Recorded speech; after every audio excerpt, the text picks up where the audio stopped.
প্রতিযোগিতা করবে, সেদিকে আমরা এগোচ্ছি। আরেকটা কথা বলা দরকার, জনগণের প্রশ্ন থাকতে পারবে। জি, সেই সরকার 5 বছর থাকতে পারবে কিনা সেটা জনগণ নির্ধারণ করবে। সরকারের সফলতা নির্ভর করবে সরকার জন আকাঙ্ক্ষা ধারণ করছে কিনা, জনসমৃদ্ধি নিশ্চিত করছে কিনা, জনগণের কাছে দায়বদ্ধ থাকছে কিনা, এবং জনগণ অবাধে তার যোগ্য প্রার্থী নির্বাচিত করতে পারছে কিনা। কেন থাকতে পারবে না? কেন থাকতে পারবে না? হাসিনার পতনের আগে হাসিনা থাকতে পারে নাই, সেই কারণে পারবে না। আমি বুঝিনি আপনার কথা।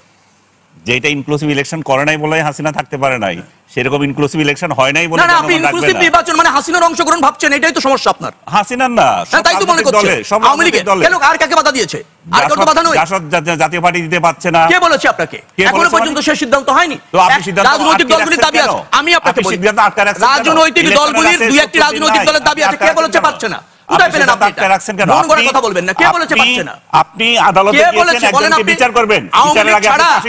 নির্বাচন করতে পারবেন এই সিদ্ধান্ত হয়েছে। আগে ফাঁসি কিভাবে দেন সেটা বলেন আগে। কাকে বিচারের আগে ফাঁসি কিভাবে দেন? কাকে বিচারের আগে ফাঁসি দিচ্ছে?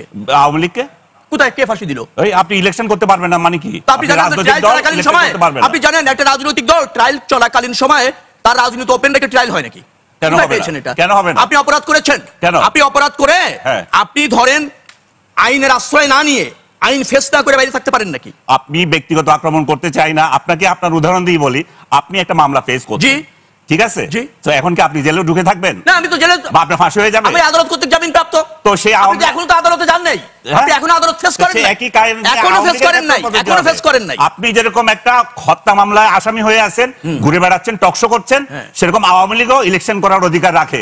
যেদিন তার বিচার হয়ে যাবে সেদিন আওয়ামী লীগ যেতে পারবে না ইলেকশনে। আপনার সমস্যা আছে, সমস্যা আছে মাথায়, সমস্যা আপনাদের হচ্ছে পছন্দ ধরেছে শরীরে। আপনার দালালি করবেন না, আমি বলি আওয়ামী লীগের দালালি করবেন না, বসে বসে আওয়ামী লীগের দালালি করবেন না, মানুষকে বিভ্রান্ত করবেন না। আপনারা অনেক বিভ্রান্ত করেন, এই আওয়ামী লীগের দালালি কি আছে? আপনারা করেন বিভ্রান্ত, করবেন না। কথা বললে দালালি হয়ে যায়। কেন? আমরা শুনবো আপনি করতে পারেন না, তখন বলেছিলাম ইলেকশন ঠিক হবে। আওয়ামী লীগের আমলে বিএনপি অংশ নিতে পারি না, এখনকার আওয়ামী লীগ অংশ নিতে পারছেন তো কি? তখন বলেছি ইলেকশনে বিএনপি যখন আসে নাই তখনও বলেছি এইগুলি করে তো বিভ্রান্ত করেন, আপনারা দালালি করেন, স্পষ্ট দালালি করেন। আপনারা বলেন এটা হলো আপনাদের চরিত্র। আমরা চরিত্র ভাই দালালি করেন আপনাদের চরিত্র। দর্শকের প্রশ্ন ছিল, দর্শকের প্রশ্ন ছিল কি, হানা ভোটে কি লাভ? হানা ভোটে দর্শকের লাভ আছে। লাভটা কি? জনগণ সার্বভৌম সংবিধান অনুসারে। কিন্তু মনে রাখা দরকার, জনগণ তার এই সাংবিধানিক ক্ষমতা, মানে তার সার্বভৌম ক্ষমতা সংবিধানের মাধ্যমে প্রয়োগ করে। এখানে সংবিধানের মৌলিক জায়গায় সংস্কার হচ্ছে, তার মানে জনগণ একটা রাষ্ট্র বান্ধব এবং জনবান্ধব সংবিধান পাচ্ছে এই হানা ভোটের মাধ্যমে, যার ফলে হানা ভোটের মধ্যে জনকল্যাণ আছে, রাষ্ট্রের স্বার্থ আছে, এটাই হচ্ছে তার লাভ। আরেকটা কথা বলে রাখা ভালো, জনগণ সবকিছু বুঝবে না, বুঝার জন্য জনগণ জন্মায় নেই। এই জন্য সে সংসদে তার নির্বাচিত প্রতিনিধি পাঠায়, যে বোঝে, একটা যোগ্য প্রার্থী পাঠায়, প্রতিনিধি পাঠায় সংসদে। কথার কথা হচ্ছে সেটা হচ্ছে যে রাজনৈতিক দল যদি ইলেকশন না করতে পারে তাহলে আমরা তাকে বিচার করে তারপরে আমরা এটা তাকে নিষিদ্ধ করে দেব। কিন্তু বিচারের আগে আমি তো বলতে পারি না, যেটা রবিউলকে আমি তার নিজের ক্ষেত্রে বলছি, উনি ইলেকশন করবেন, ওনার বিরুদ্ধে কিন্তু খুনের মামলা আছে, তো তাহলে কিভাবে উনি করেন? তো এরকম আওয়ামী লীগ বললেন মামলা থাকলেই বিচার, তো মামলা থাকলে আওয়ামী লীগ ঘরে বসে যাবে কেন ভাইয়া? আওয়ামী লীগ একই কথা, না জেনে বিশেষজ্ঞ হয়ে যান, এটাই প্রবলেম। গায়ে নিজেরটা লাগলে তখন লাগে, আপনার লেগেছে গায়ে, দলটা করলে লাগে না, আমার ব্যক্তিগত বলছেন লাগবে না। আমার কেন লাগবে? আপনি একটা দলের চামচামি করেন, সেটা বললেই আপনার লেগে যায়। আপনি ফাঁসি দিয়ে দেন, একটা দলের চামচামি করলেই লেগে যায় আপনার। আর আপনি ব্যক্তিগত আক্রমণ কথা বলবেন, আমার লাগবে না। কিন্তু সত্য কথা বলতে হবে, সেটা আপনি বলেন আর কে থাকে আমার এটা দেখার দায়িত্ব না। আপনি যে বিচারের কথা বলতেছেন সেই বিচারের কথা বলেছি, আইনের কথা বলেছি। আপনি একটা রাজনৈতিক দলের বিচার না করার আগে তাকে নিষিদ্ধ কিভাবে করে দেন, তাকে ইলেকশন করতে কিভাবে নিষেধ করেন, আপনি তাহলে নিজের ক্ষেত্রে কিভাবে ইলেকশন করবেন, আপনি তাহলে কিভাবে টকশো করছেন? একই কথা। আমি তো আইনের আশ্রয়ে আছি, তারা প্রক্রিয়া অনুসরণ করছি। ওকে, আপনি ট্রাইলে আছেন, ট্রাইলে থাকাকালীন একটি রাজনৈতিক দল, ফ্যাসিবাদী শক্তি, পালিয়ে যাওয়া শক্তি, রাজনীতি অবৈধ, জনগণ কর্তৃক প্রত্যাখ্যাত। সেটা আপনার বয়ান, আমার বয়ান হবে কেন? এটাই ন্যায্য বয়ান, এবং সেইটা ধারণ করেই অস্থায়ীভাবে নিষেধ করা হয়েছে। আমি করতে পারি? আপনি আবার রাজনৈতিক বৈধতা চান? আমি একটা প্রশ্ন করি ভাই, আপনি রাজনৈতিক বৈধতা চান? রবি আমরা শুনবো, দেশ ছেড়ে লেগেছেন, ভাগিয়ে গেছেন, রাজনৈতিক বৈধতা চান? প্লিজ আমরা শুনবো আপনাকে। তারিক ভাই কি প্রশ্ন করতে চান? আমি একটা প্রশ্ন করতে চাই, যে একজন লোক এখানে আমাদের 6 জনের জন্য ডিনার সার্ভ করা হলো, একজন 3 জনের ডিনার একাই খেয়ে ফেললো। এখন পরবর্তী সময়ে যখন আবার ডিনার সার্ভ করার প্রশ্ন আসবে, যে 3বার এটা খেয়ে ফেলছে তাকেও কি ডিনার সার্ভ করা হবে? এটা তো আরেক যুক্তি। না না, সহজ আমি কথা। মাইদার এটা বলতে পারবে, তারা ইলেকশনে অংশ নিচ্ছে, আমি তো এগুলো জানি না ভাই। তিনবার আমাদের জনগণকে আনিস ভাই, আপনার কাছে এই প্রশ্নের আলোকে একটা বলি যে আপনি বিচারের প্রসঙ্গ বলছেন, তাহলে কি আওয়ামী লীগের বিচার না হওয়া পর্যন্ত নির্বাচন হবে না? এটা আওয়ামী লীগ না, যে কোনো দল। আচ্ছা, যে কোনো দলের প্রসঙ্গে বলুন যে ভাই, আমার বিরুদ্ধে একটা মামলা হয়েছে, আমার বিরুদ্ধে বহু মামলা হয়েছে লেখালেখির কারণে। তো মামলা হয়েছে কি আমি কি জেলে থাকবো সারাদিন, আমার জামিন হবে না, বা আমি কি স্বাভাবিক প্রক্রিয়া সবকিছুতে অংশ নিতে পারবো না? আমি সেটাই বলতেছি, আওয়ামী লীগও যদি অপরাধ করে থাকে, গণহত্যা এবং আরো যত হত্যা, আবার বলেন যদি করে থাকে, আবার বলেন করে থাকে, যদি করে থাকে সেটা কি আদালত কায়দা? প্রমাণ হবে। আমি সাংবাদিক হিসাবে এটা বলতে পারি না। আচ্ছা ঠিক আছে, এটা আমি সাংবাদিকতার ভাষায় বলছি, আপনাদের ভাষায় না। আপনারা রাজনীতিবিদ, আপনারা আপনাদের ভাষায় কথা বলেন। তো সেই জায়গায় আপনি যদি প্রমাণ হয়, তাহলে সে ইয়ে করতে প্রমাণ তো পারবে। হয়েছে, ফাঁসি হয়েছে, তো প্রমাণ হয়েছে। ভাই, আওয়ামী লীগের তো হয় নাই, পার্সনের হয়েছে। ওইটা হয়েছে, আওয়ামী লীগ শুরু হয়েছে, হবে। খামাখা মানে ঝগড়া লাগাতে চাচ্ছে। না না, ঝগড়া আমি লাগাতে আমার সাথে ঝগড়া করে লাভ নাই, আমি ঝগড়াতে পাই না, আমি ঝগড়াতে আপনি কর্মাগত করেন আজকে না, শুধু এটা আপনার কাজ। এই যে দেখেন, পার্সোনাল আক্রমণ করছে। আচ্ছা যাই হোক, যেটা বলতেছি সেটা হচ্ছে দল হিসাবে তার বিচার যদি হয়, সেক্ষেত্রে সে নিষিদ্ধ হবে। সেটাতে কার আপত্তি থাকবে রে ভাই? সেটা তো কারো কিছু নাই। কিন্তু আপনি বিচার প্রক্রিয়াতে একজনকে সাজা দিয়ে দিতে পারেন, আমার কথা হচ্ছে সেটাই। না, এখন আওয়ামী লীগ হোক আর যেই হোক। এই প্রশ্ন আরেকটা, এই আলোচনায় একটি প্রশ্ন যে আওয়ামী লীগ তো এটা ফেস করছে না, তারা তো দেশের বাইরে আছে, তাদের মধ্যে থেকে কেউ মামলা ফেস করছে। কোশ্চেনটা শেখ হাসিনাকে করেন, আমি জানি না। মানে অধ্যাপক আজিজ ভাই, হ্যাঁ, আমি এই বিষয়টা নিয়ে যেহেতু আমাদের দুজন সম্মানিত আলোচকের মধ্যে বিষয়টা একটু হচ্ছে, আমি একটা জিনিস বলতে চাই, আনিস আলমগীর ভাইয়ের দৃষ্টি আকর্ষণ করছি, রবিউল ভাইয়ের। সেটা হলো যে আওয়ামী লীগ নিষিদ্ধকরণের বিষয়টা নিয়ে কিন্তু আরো অনেক গবেষণা বা আরো অনেক আলোচনা হবে, এটা হতে হবে। কারণ আওয়ামী লীগ তো বাংলাদেশের স্বাধীনতা সংগ্রামের সাথে আওয়ামী লীগের নাম জড়িয়ে আছে, এবং আওয়ামী লীগ বাংলাদেশের মানে প্রাচীনতম দল হিসেবে অন্যতম প্রাচীনতম দল। কিন্তু আমার একটা প্রশ্ন, আওয়ামী লীগ কি আসলে রাজনীতিতে প্রত্যাবর্তনের ইচ্ছা আছে আওয়ামী লীগের? আপনি দুটো ঘটনা দেখেন, আওয়ামী লীগের ইতিহাসে দুটো ট্র্যাজেডি, একটা 75-এর ট্র্যাজেডি আর একটা 24-এর ট্র্যাজেডি। আপনি একটু 75-এর ট্র্যাজেডি পরবর্তীতে আওয়ামী লীগের ভূমিকাটা খেয়াল করে দেখেন। মালিক উকিল সাহেব তো সিনিয়র নেতাদের মধ্যে একজন, তাই না? বেশি দিন কিন্তু সময় লাগেনি, ওনারা কিন্তু রাজনীতিতে প্রত্যাবর্তনের মানে জনগণের কাছে হাজির হয়েছে। কিন্তু 75 আর 24 তো এক না। না, ঘটনা অবশ্যই আলাদা, কিন্তু একটা রাজনৈতিক দল হিসেবে আমি বলছি যে ভূমিকাটা কি ছিল। কিন্তু 24-এর দেখেন এত দৃশ্যমান একটা ম্যাসাকার, একটা গণহত্যা, শিশুদেরকে হত্যা, এবং এই যে উইপন ব্যবহার করা, মানে এত কিছুর পরে আওয়ামী লীগ কি আসলে জনগণের জন্য কোনো কিছু করছে? মানে একটা রাজনৈতিক দল যদি বলেন, মানে এটাকে তো বিশ্বাস করতে বড়ই কষ্ট হচ্ছে যে এত বড় একটা রাজনৈতিক দল, ঠিক আছে নেতা পালিয়ে গেছেন, কিন্তু দলের যে প্রসঙ্গটা আনিস আলমগীর ভাই বারবার তুলছেন যে দলটা কোথায়, এটা তো একাকার হয়ে গেছে, যা 16 বছরে হয়েছে। একজন ব্যক্তির সাথে সাথে কিন্তু আসলে কিন্তু দল নেই, আসলে কিন্তু দলকে তো আমরা দেখতে পাচ্ছি না। কিছু পলায়িত নেতা, এবং তারা কিন্তু বাংলাদেশ রাষ্ট্রের বিরুদ্ধে, আমি বলবো এখানে যে এটা আমরা অবশ্যই চাই, এবং একটা আমি আগেও বলেছি বিপ্লবটা কিন্তু হয়েছে তরুণদের নেতৃত্বে, এবং তাদের কিন্তু আবেগ আছে, এবং তারা কিন্তু একটা রক্তস্নাত একটা উপত্যকা পার হয়ে তারা একটা জায়গায় দাঁড়িয়ে আছে, এবং সরকার যিনি থাকবেন তাকে কিন্তু এই জনগণের যে সেন্টিমেন্ট, যেটা আমার সম্মানিত ভাই যেটা উল্লেখ করলেন, যে এই জায়গাটাতে আমরা যে জিনিসটা চাই, এই প্রসঙ্গটা খুবই প্রাসঙ্গিক হতো। আনিস আলমগীর ভাইয়ের এই প্রশ্নটা খুবই প্রাসঙ্গিক হতো যদি আওয়ামী লীগ আজকে 15 মাস 16 মাস অতিক্রম হয়ে গেছে, একটা সুষ্ঠু রাজনৈতিক ধারায় যদি সে অনুতাপ, তার ক্ষমা, জনগণের মুখোমুখি হওয়া, এই জায়গাগুলোতে বিচারকে মেনে নেওয়া। আওয়ামী লীগ তো জামাত, তার মানে কি আজিজ ভাই আপনারা চান যে আওয়ামী লীগ ক্ষমা চাইলে তার সকল দোষ মাফ হয়ে যাবে? কিন্তু আমি বলি, আমি আওয়ামী লীগ তো আমি লাস্ট একটা উদাহরণ দিয়ে বলি, 71-এর জামাতের যে অবস্থানটা, বাংলাদেশ ভার্সেস জামাত, তাই তো?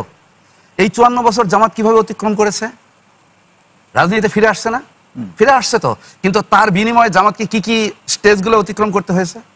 না, কিন্তু এই আলোচনাতে আছে গত 15 বছর জামাত এই সাহস না আপনি দেখেন যার বিরুদ্ধে এই প্রসঙ্গ আনলেন, মানে গত 15 বছরে আমি ক্ষমা চাওয়ার প্রসঙ্গে যাচ্ছি না, কিন্তু আমি বলছি আপনি রাজনীতি যদি করেন, আওয়ামী লীগের কাছে কি চাচ্ছেন? আপনি যদি রাজনীতি করেন তাহলে তো আপনাকে জনগণের মুখোমুখি দাঁড়াতে হবে। মানে আপনি যেটা বলছেন আজিজ ভাই, যে আওয়ামী লীগ ধরুন ক্ষমা চাইলো, সব মাফ হয়ে যাবে? না, মাফ হবে কি হবে না সেটা তো বিচারিক একটা জনগণের বিচার বিভাগ, বিচারালয় একটা ইনস্টিটিউশন। তো আপনি দেখেন ভারত তো পরিষ্কার কথা, আওয়ামী লীগ এবং ভারত তো একাকার হয়ে গিয়েছিল বাংলাদেশের বিরুদ্ধে, তাই না?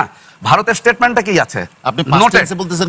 নোটেড মানে কি? তারা কিন্তু এই বিচারকে স্বীকার করছে, তারা কিন্তু বিচারকে স্বীকার করছে। আওয়ামী লীগকে স্বীকার করছে?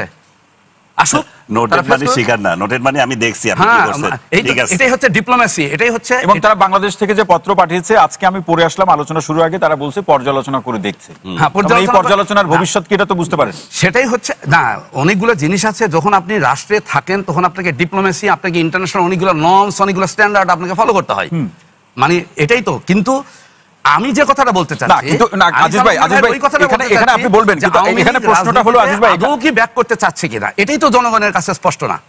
তাহলে আপনি কেন তাকে রাজনীতিতে ইনক্লুসিভিটির শর্ত হিসেবে আজিজ ভাই দেখছেন? বলুন।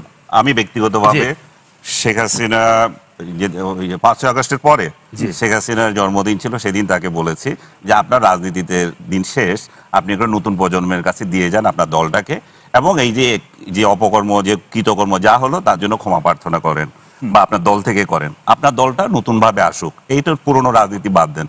তো আপনি এগুলো বলার আগে আওয়ামী লীগের উদ্দেশ্যে, কিন্তু আনিস ভাই এখানে ধরুন আওয়ামী লীগ ক্ষমা চাইলো, কিন্তু তার এই কৃতকর্মের কি বিচার হবে না? ক্ষমা চাইলে কি সব মাফ হয়ে যাবে?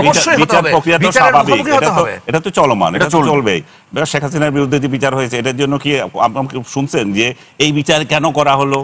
আমাকে বলছি, আমি তো বলবো না এটা। কারণ বিচার একটা প্রক্রিয়া, বিচার একটা সাধারণ আপনি অপরাধ করলে সেটা ক্ষমা অবশ্যই নাই, সেটার অবশ্যই আছে। এখন আওয়ামী লীগের তরফ থেকে বলতে পারে যে আওয়ামী লীগ বলছে যে এই বিচার হয় না, হেন হয়েছে, ক্যাঙ্গারু কোড, মুক্ত মুখ, সেটা তাদের রাজনৈতিক বক্তব্য।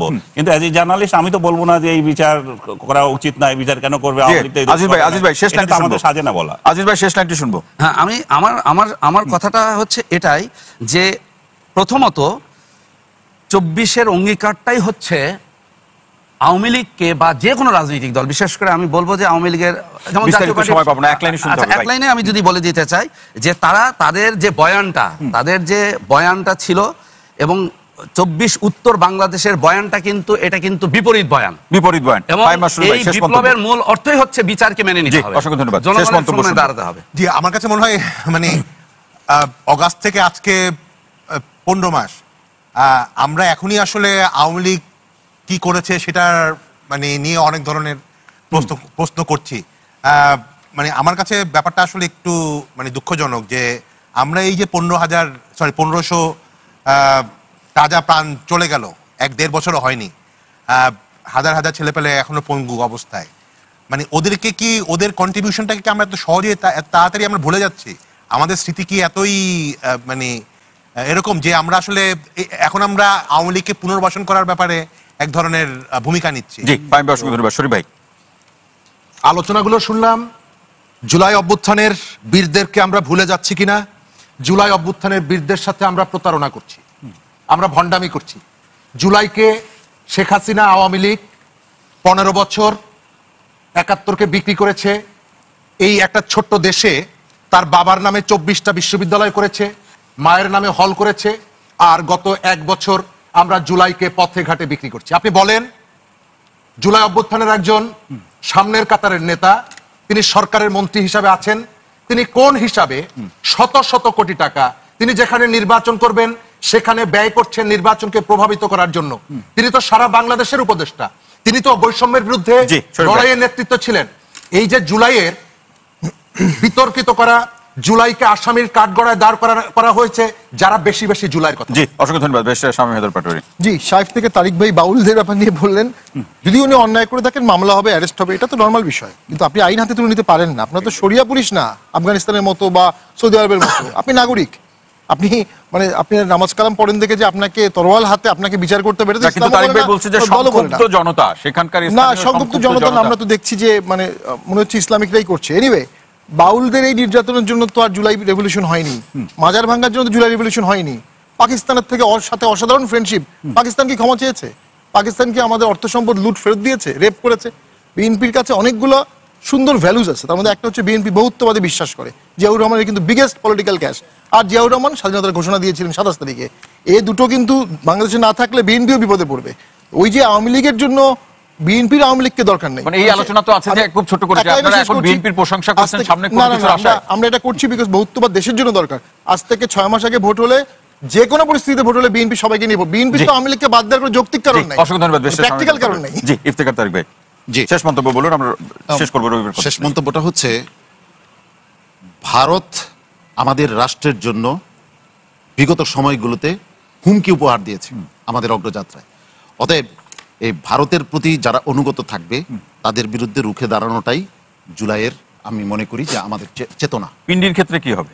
সকল ক্ষেত্রেই, সকল ক্ষেত্রে, সকল ওয়াশিংটন, হ্যাঁ, সকল ক্ষেত্রেই, সকল ক্ষেত্রেই। শুনেন, ওয়াশিংটন আমার দেশের ফেলানিকে ঝুলায় নাই। না, আপনারা আমরা অস্বীকার করছি না, সেটাই ইনক্লুড করতে বলছি। আপনি এখানে বলেছেন যে আমাদের একটা দারুণ আমরা দ্বিমুখী চরিত্র করি, জি, যেখানে গাজার আসর বসে আমরা গাজার বিরুদ্ধে কথা বলি, কিন্তু যারা গাজার মানে আসর বসায় কই তাদের ব্যাপারে আমরা কোনো কথা বলি না। আমাকে আধা সেকেন্ড দেওয়া হবে ওনার জন্য। তারপর আমরা যেখানে মাদকের আস্তানা বসে সেটার বিরুদ্ধে কথা বলি না, আমরা যেখানে অশ্লীলতা বসে সেখানে ব্যাপারে কথা বলি না।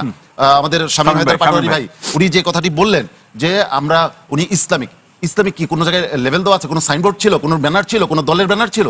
তা তো ছিল না। জনগণ না, তো আমরা কোড আনকোড তৌহিদি জনতা মানে কি? তৌহিদি জনতা মানে হচ্ছে যারা করেছে তাদের ব্যাপার, যারা প্রতিবাদ করেছে। আমরা সেখানেও বলেছি যে আমরা আইন হাতে তুলে নেওয়া পক্ষ আমরা সমর্থন করি না, তবে যদি আইন তার যথাযথ ভূমিকা পালন না করে তখন মানুষের এই রকমের ক্ষোভের বহিঃপ্রকাশ। আনিস ভাই অসংখ্য ধন্যবাদ। আবুল সরকারের যে বক্তৃতা আমি দেখেছি, আসলে এটা ইসলামের যারা আমরা বিশ্বাস করি, আমি ব্যক্তিগতভাবে 2 বার হজ করেছি, আমারও লেগেছে। কিন্তু এখানে একটা কথা, সে কতগুলো লাইন দিয়ে বলছে যে আল্লাহর এই কি সেই, আপনি দেখেছেন, আমি উচ্চারণ করতে চাই না। তো আমার কথা হচ্ছে, আপনারা ইউটিউবে এত মোল্লা, এত স্কলার, তারা এর জবাব দিয়ে এটার কি জবাব হয়? না, দিতে পারে। এটা এত বড় অন্যায়ের পর একজন আমরা এটা ব্যাখ্যা বিশ্লেষণ অন্য কোনো এক আলোচনায় করা যাবে। তারিক অসংখ্য ধন্যবাদ। শামীম ভাই যেটা বলেছে বহুত্ববাদ, হ্যাঁ দেশে বহুত্ববাদের দরকার আছে, কিন্তু ফ্যাসিবাদের দরকার নেই। বহুত্ববাদ আর ফ্যাসিবাদ আমরা জন্য এক না করে ফেলি। কোন রাজনৈতিক দল, আমি আপনাকে বলি, কর্মকাণ্ড সচল রেখে বিচার করা যায় না, বিচার করার নজির নেই। আওয়ামী লীগ যেহেতু ফ্যাসিবাদে পরিণত হয়েছে, সাময়িকভাবে তার কার্যক্রম নিষিদ্ধ করা হয়েছে, ট্রায়াল চলছে। ট্রায়ালে যদি প্রমাণিত হয় দোষী, সেটা স্থায়ীভাবে বন্ধ হতে পারে, নিষিদ্ধ হতে পারে, সাময়িকভাবে নিষিদ্ধ হতে পারে, কিছু নির্দিষ্ট সময়ের জন্য নিষিদ্ধ হতে পারে। কিন্তু ট্রায়াল ফেস করার আগে ফ্যাসিবাদী শক্তি রাজনীতি করবে, নির্বাচন করবে আর বিচার চলবে, এটা নজির নাই, এটা সম্ভব। জি, অসংখ্য ধন্যবাদ আজিজ ভাই, আজকে সময় পাচ্ছি না।